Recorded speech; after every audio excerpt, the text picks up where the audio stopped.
महायुद्ध में हम बात करेंगे आईडीएफ के हमले के बारे में। आईडीएफ के हमले में लेबनान में भारी तबाही देखने को मिली है।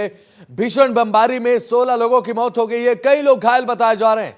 माउंट लेबनान में अगर बात करें तो जेबिल में हवाई हमला हुआ, तो आईडीएफ की तरफ से लेबनान में हवाई हमला किया गया है। इजरायल डिफेंस फोर्स लेबनान में लगातार हमले करते जा रही है और माउंट लेबनान में जेबिल इलाके में बताया जा रहा है कि हमला हुआ, 16 लोगों की मौत हो गई है और बताया जा रहा है कि कई लोग घायल हुए हैं। आईडीएफ के हमले में लेबनान में भारी तबाही मची है।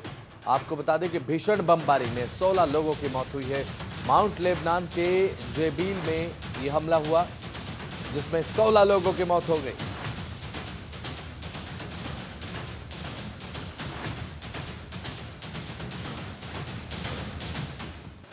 भीषण बमबारी में 16 लोगों की मौत हुई है। माउंट लेबनान में अगर बात करें तो जेबिल में यह हवाई हमला हुआ।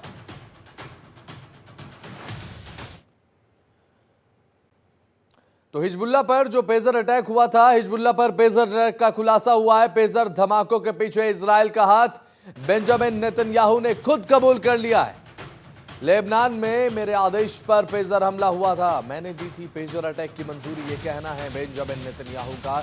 ये पहला मौका है जब इजराइल के प्रधानमंत्री बेंजामिन नेतन्याहू ने खुलकर ये बात कबूल कर ली है कि हाँ, पेजर अटैक मेरे कहने पे हुआ था। पेजर हमले में हिजबुल्लाह में कई आम नागरिक घायल हुए थे और साथ इसके बाद ही लेबनान पर इजरायली हमलों के लिए एक माहौल तैयार हुआ। अब से कुछ दिन पहले बेरूत ने पेजर हमलों को लेकर संयुक्त राष्ट्र में इजराइल के खिलाफ शिकायत दर्ज कराई है और बेंजामिन नेतन्याहू ने यह मान लिया है कि हाँ, मैंने ही ऑर्डर दिया था हमले को लेकर। प्रधानमंत्री बेंजामिन नेतन्याहू अब कबूल कर चुके हैं कि पेजर अटैक जो हुआ हिजबुल्लाह पर लेबनान में वो मैंने करवाया था, मेरे आदेश के बाद ये अटैक देखने को मिला, मैंने अटैक की मंजूरी दी थी।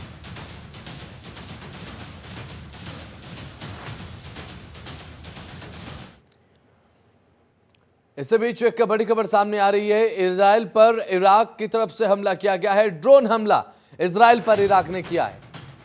उत्तर इजराइल पर 2 ड्रोन हमले किए गए हैं। इराकी मिलिशिया ने अटैक किया है और इस्लामिक रेजिस्टेंस ने जिम्मेदारी ली है। इराकी मिलिशिया ने उत्तर इजराइल पर 2 ड्रोन हमले किए हैं और शिया मिलिशिया समूह इस्लामिक रेजिस्टेंस इन इराक ने अब इजराइल में 2 ड्रोन हमलों की जिम्मेदारी ले ली है।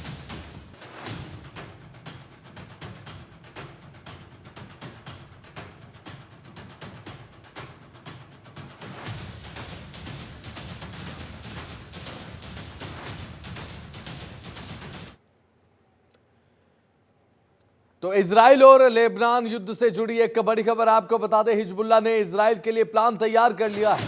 हिजबुल्लाह ने अब लड़ाकों को अब नया प्लान दिया है। हिजबुल्लाह ने लड़ाकों का 2 नया फ्रंट खोल दिया है और साथ ही साथ अब मोसाद की टेंशन इसी के साथ बढ़ती नजर आ रही है। ईरान भी हमले की तैयारी में नजर आ रहा है और साथ ही साथ अब हिजबुल्लाह ने इजराइल में तबाही मचाने की प्लानिंग की। तो बड़ी खबर आपको बता रहे हैं, हिजबुल्लाह ने लड़ाकों के 2 नए फ्रंट खोल दिए।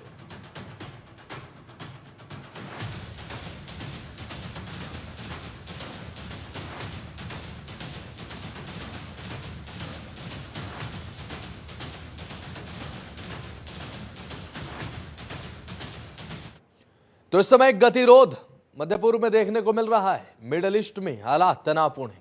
डॉक्टर ब्रह्मदीप अलू ने विदेश मामलों के जानकार हमारे साथ जुड़ चुके हैं। Retired group captain UK Devnath साहब रक्षा विशेषज्ञ हमारे साथ जुड़ चुके हैं। दोनों खास मेहमान पैनल में मौजूद हैं। आप दोनों का सर बहुत बहुत स्वागत है जनतंत्र टीवी पर।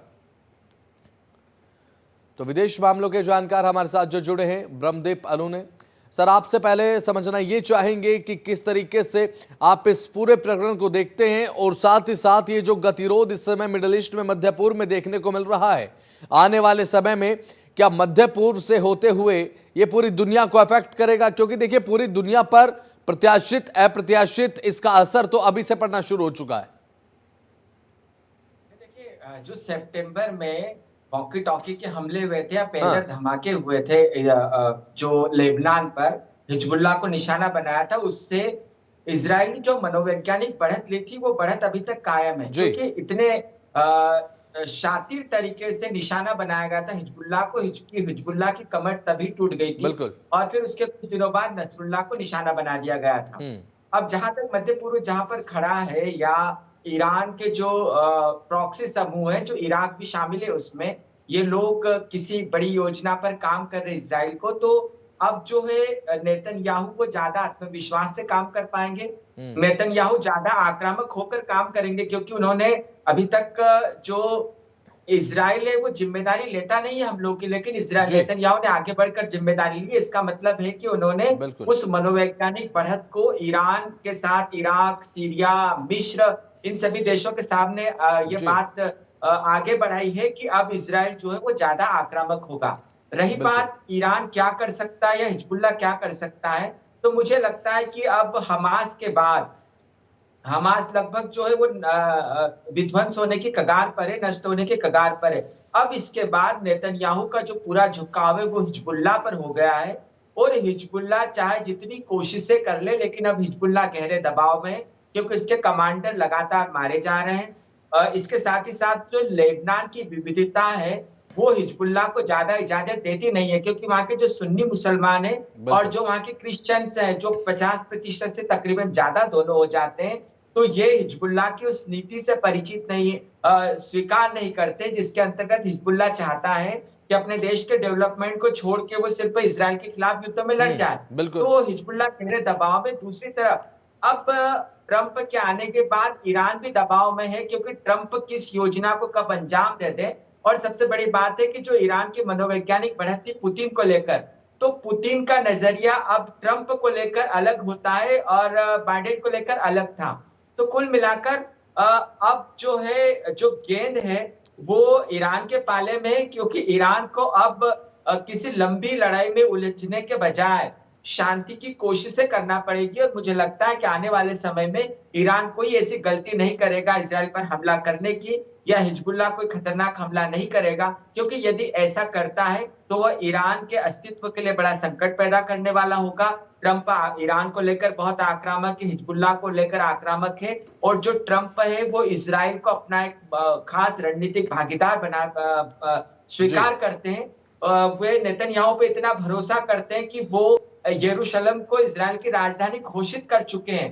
तो ट्रंप के जो तेवर हैं, ये तेवर मध्य पूर्व में इसराइल को मनोवैज्ञानिक बढ़त दिला रहे हैं, और आने ठीक है। वाले समय में इसके दूरगामी परिणाम भी आप देखेंगे। जी ठीक है। Retired group captain UK Devnath हमारे साथ रक्षा विशेषज्ञ लगातार पैनल में मौजूद है, एक अच्छा खासा एक्सपीरियंस अपने साथ कैरी करते हैं।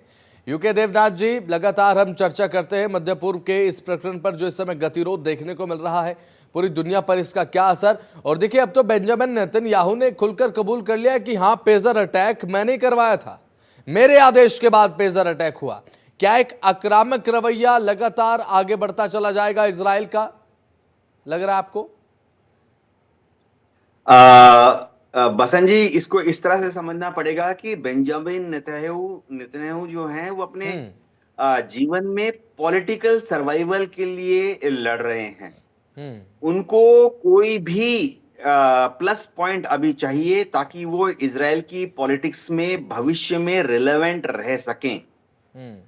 इस वक्त वो इजराइल के प्रधानमंत्री सिर्फ एक ही कारण से बने हुए हैं, क्योंकि इजराइल के कानून में युद्ध के समय में प्राइम मिनिस्टर को बदल नहीं सकते हैं। बिल्कुल। इजराइल में बेंजामिन नेतन्याहू के खिलाफ 7 अक्टूबर पिछले साल की बात कर रहा हूं, उसके पहले बहुत स्ट्रांग हवा थी।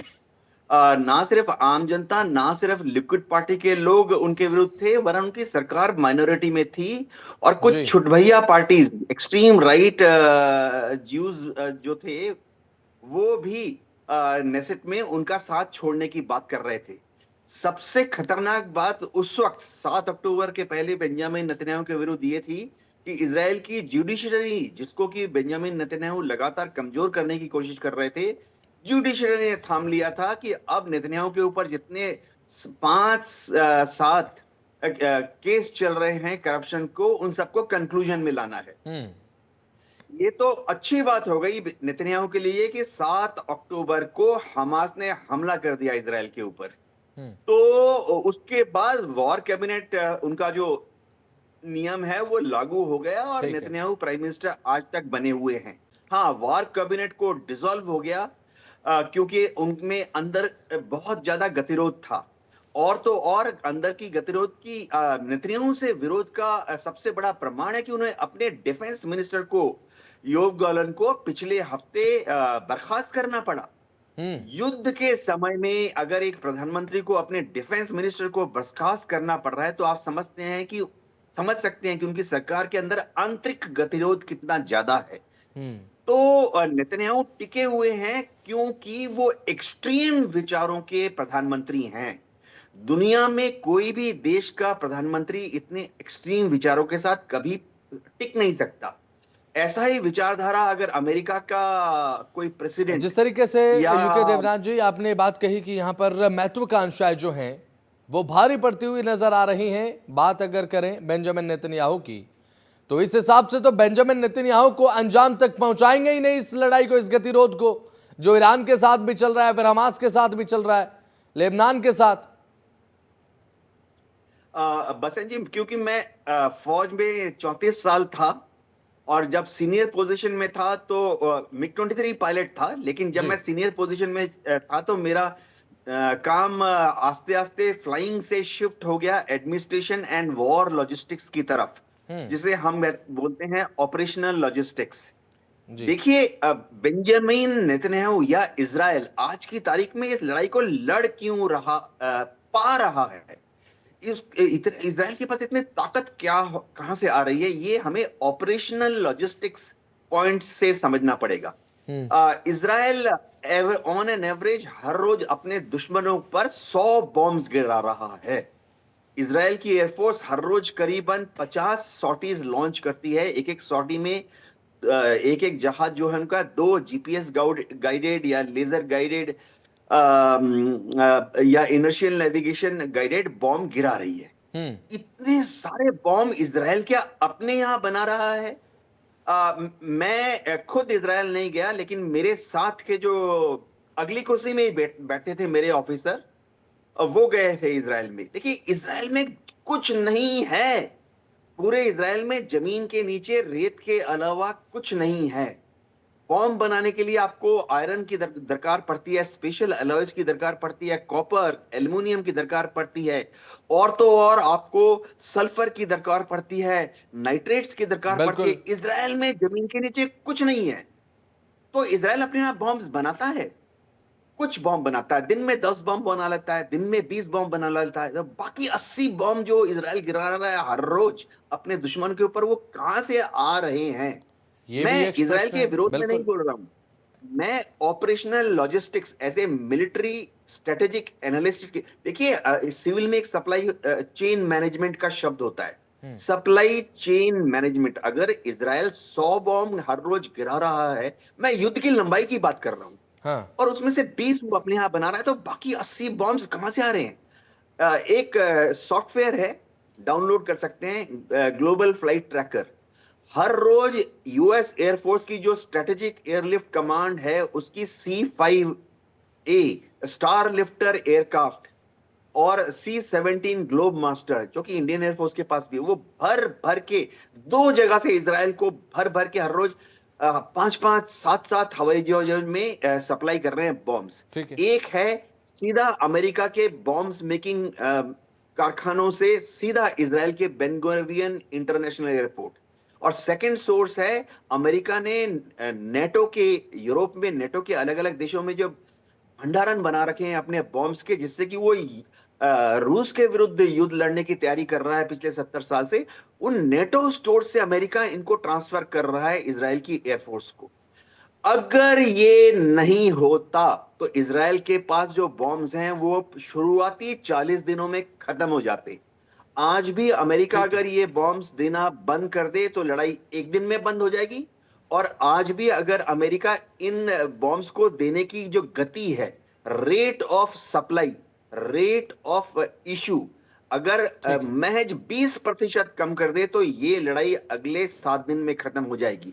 मैं सप्लाई चेन मैनेजमेंट की बात कर रहा हूं। मैं इसराइल के विरोध में नहीं हूं। मैं एज ए प्योरली, क्योंकि हम सब मेरे जो जूनियर्स हैं जो अब जी। वायु भवन में बैठे हैं, वो आश्चर्यचकित हैं कि जितने बॉम्ब इसराइल ने गिरा दिए इतने तो हमने 1965, 1971, 1999 कारगिल वार मिला दें, जोड़ दें, तब भी नहीं हमारे पास है। आज भी इंडियन एयरफोर्स ओपन सोर्स है, हमारे पास जितने बॉम्ब्स हैं हम उससे कितने दिन की लड़ाई लड़ सकते हैं? करीबन 30 दिन। हाँ, ये 30 दिन में हमारी ऑर्डिनेंस फैक्ट्री और 10 दिन का और बॉम्ब्स बना लेगी। इंडियन एयरफोर्स भी युद्ध के 40वें दिन बॉम्ब्स स्टॉक शून्य, ओपन सोर्स है इंफॉर्मेशन, कोई सीक्रेट बात नहीं है। तो इजराइल लड़ रहा है क्योंकि अमेरिका लगातार उनको ये बॉम्ब्स दे रहा है। हर रोज अमेरिका इजराइल को 100 बॉम्ब सप्लाई कर रहा है, कभी ज्यादा।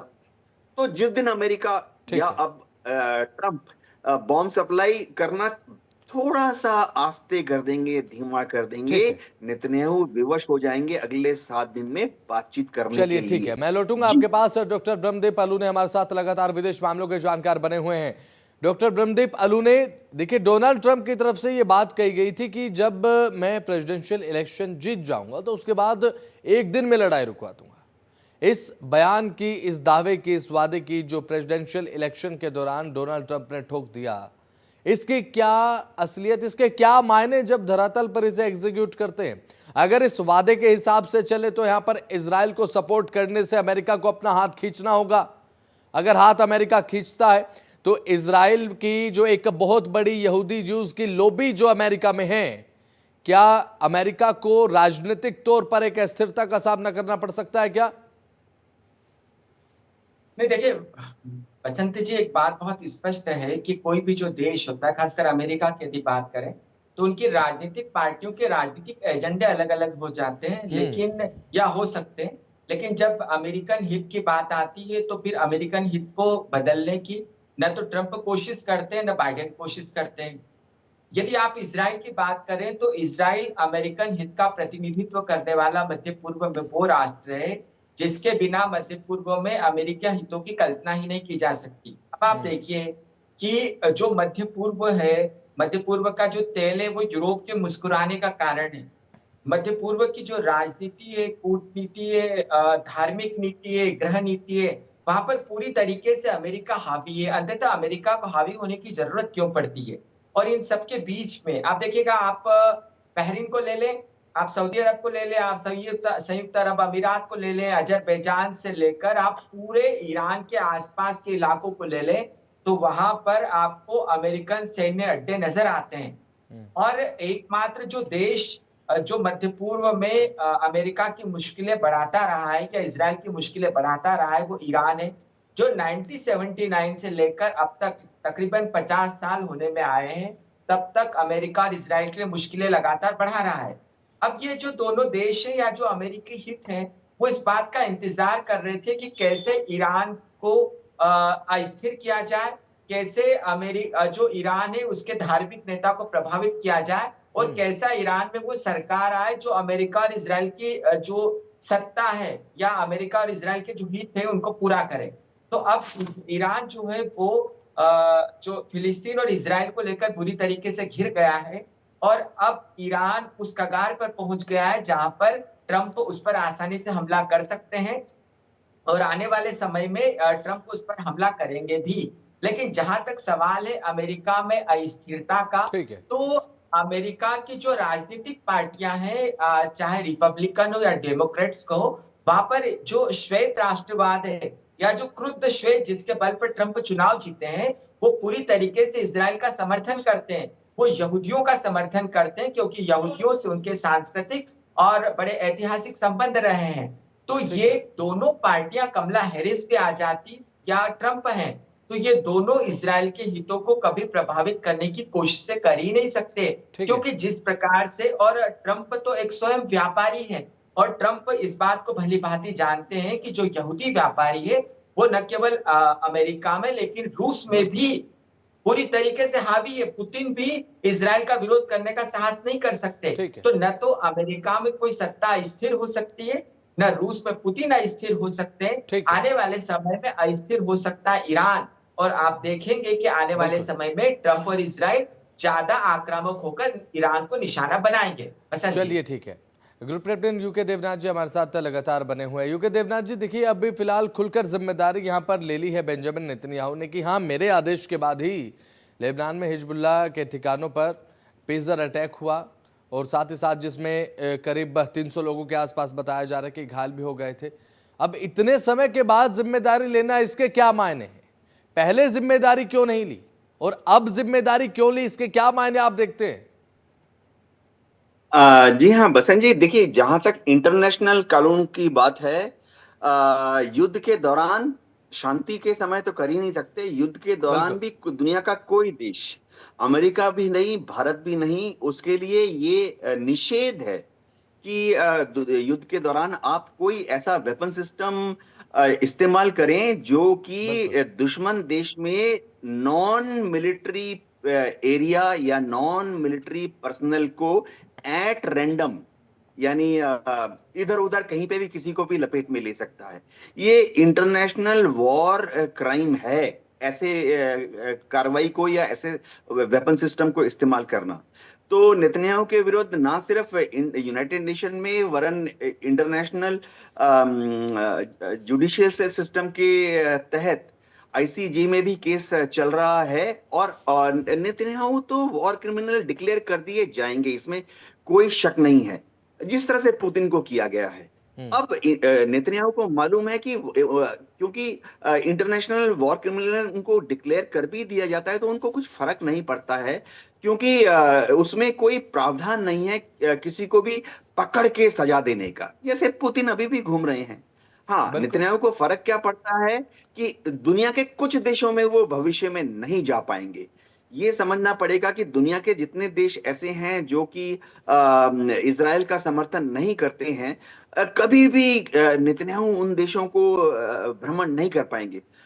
शायद मैं गलत हूं, लेकिन भविष्य में शायद नेतन्याहू भारत में भी एक वेलकम पॉलिटिकल गेस्ट नहीं होंगे, क्योंकि ना सिर्फ इंटरनेशनल रूल बेस्ड वर्ल्ड के हिसाब से वो गलत हैं।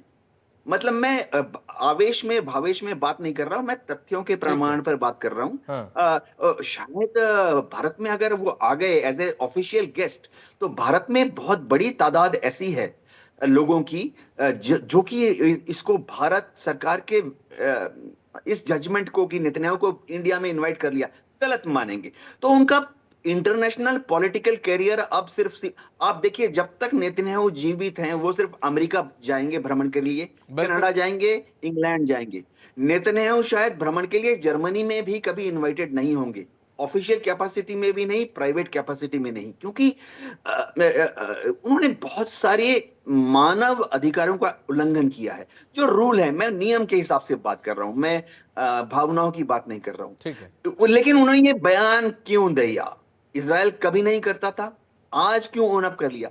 वो अंग्रेजी में एक शब्द है ब्राउनी पॉइंट्स, कि उनको अब चने भुट्टे जैसे छोटे छोटे ब्राउनी पॉइंट चाहिए, ताकि वो इजराइल की जो आम अवाम है, उनके समर्थक हों या फेंस सिटर्स हों जो कि न्यूट्रल हैं, इजराइल की लोग, वो उनकी तरफ थोड़ा सहानुभूति या नेतन्याहू महान है ऐसी धारणा।